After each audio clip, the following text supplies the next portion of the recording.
There was so many people talking about what they had seen, but to me, it never hurt anybody or anything at that time, so I didn't really believe there was much to it.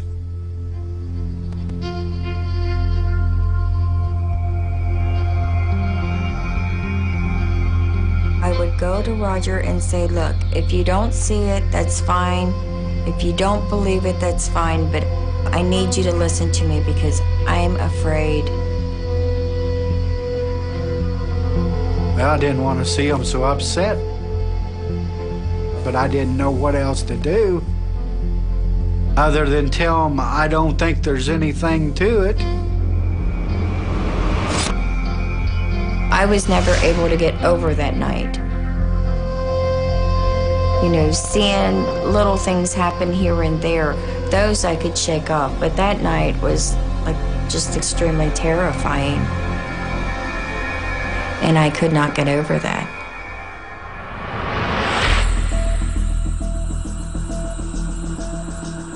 At this point, I was really just looking for answers. Laura went to the courthouse, to the recorder's office, to find out who the previous owners to the house was. My name is Martha Bladen, and I am the director of the Switzerland County Historical Museums. When we did a deed search, and we went back as far as 1846. And then I took those names to try and match up if there were any previous owners of the property who had been involved in the military. We did find out that way back in the 1880s, there was a gentleman that had the deed to the house that passed on the property that was in the Civil War. Fleming Siebenthal had owned the property in the late 1800s. He was a captain enlisted in Company D, and that was the 139th Regiment of Indiana Volunteers. I told Roger, and I says, guess what? I found out where my general came from. I'm not crazy.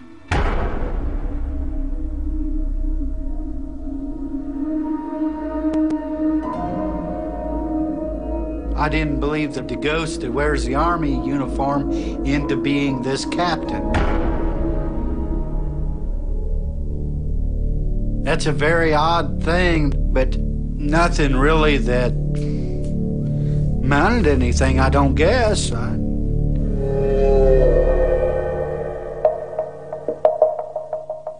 For some reason, he didn't want to believe it. Roger is a very laid-back person.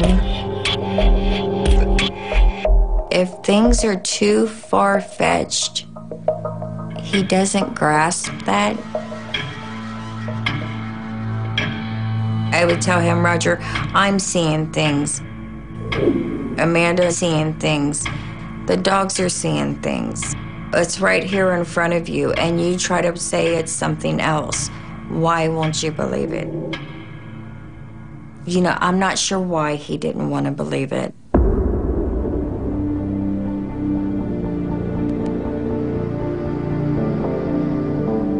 Things started to get pretty bad in the home between Roger and I. I was continuing to see things. He wasn't seeing things. It did cause such a strain on the relationship. I said, if you're not gonna believe me and you think I'm crazy over stuff like this, then we don't need to be married. They did end up separating. He went his way, she went hers. I moved out after the family reunion, like a month after it. I was emotionally very unstable. It was probably one of the most difficult times I've had to go through.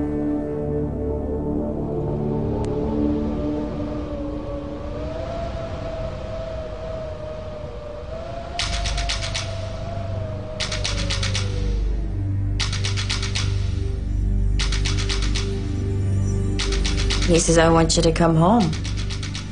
I really love Roger, and he really loves me. And then her stubborn side kicked in.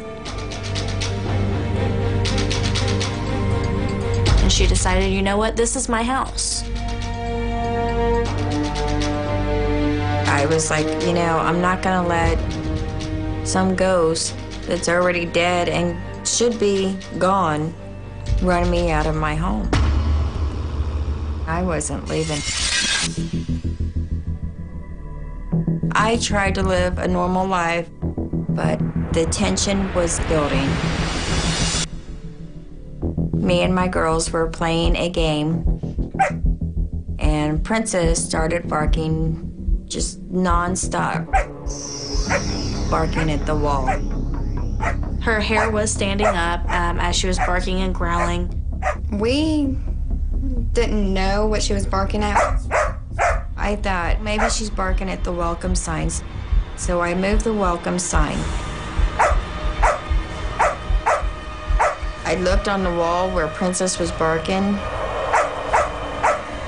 Carved in the wall, it said, "Leave my home."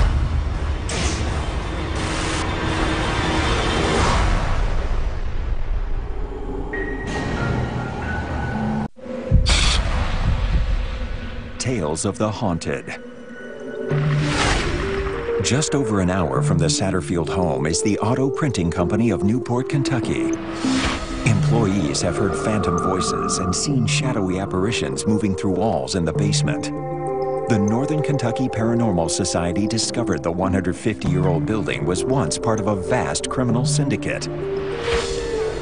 Judging from this video taken by NKYPS, gangster spirits may be roaming autos to this day.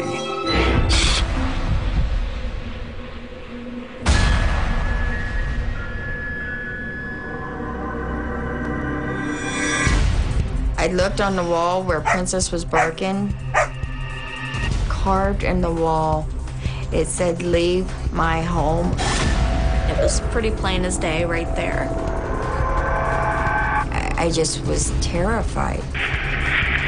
That actually scared me.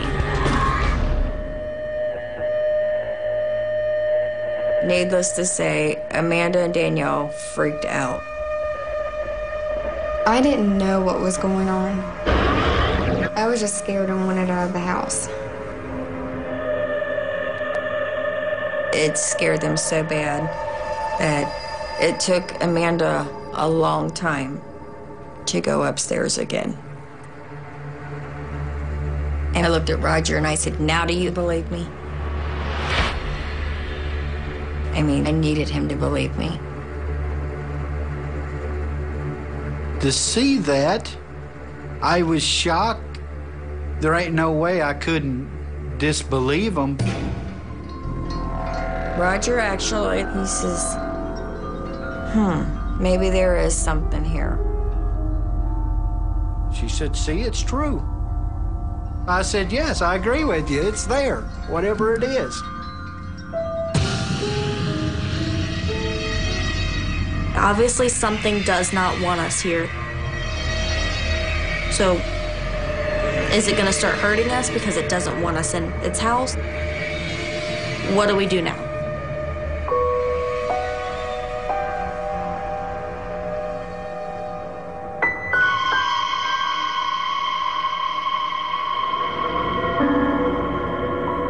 My name is Matt Foreman, and I'm one of the co-founders of Northern Kentucky Paranormal Society.